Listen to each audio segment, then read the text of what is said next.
ಬದುಕಲಿ ಹೇಗಪ್ಪ ಬದುಕಲಿ? ಸಮಾಧಾನ ಸಮಾಧಾನ.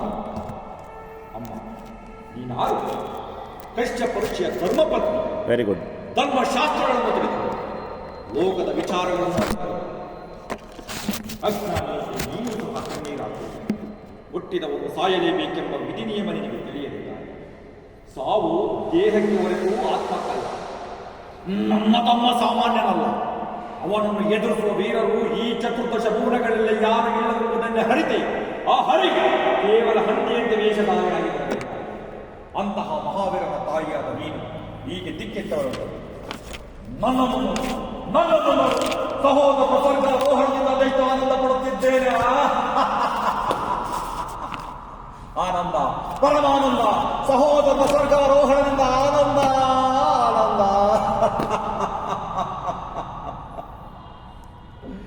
ಸಹೋದರ ಹಿರಣ್ಯಾಕ್ಷ, ಅಧಾವ ವಿಷಗಳಿಗೆಯಲ್ಲಿ ನಿನಗಾಗಿ ನನ್ನ ಪ್ರಾಣವನ್ನಾದರೂ ಬಲಿಕೊಟ್ಟು ದಿಗ್ವಿಜಯ ಸಾಧಿಸುತ್ತೇನೆಂದಿದೆಯೋ, ವಿಶ್ವದ ಅಧಾವ ಮಹಾಶಕ್ತಿಯ ಎದುರಾದರೂ ಒಟ್ಟಡಗಿಸುತ್ತೇನೆಂದು ದಿಟ್ಟನುಡಿ ಹಾಡಿದ ನಿನ್ನಂತಹ ಮಹಾಪೌರುಷವಂತನನ್ನು ಕೇವಲ ಒಂದು ಹಂದಿಗೆ ಕೊಂದು ಹಾಕಿತೆಂದರೆ ಏ ಹರಿ ಬಲ ಬಲ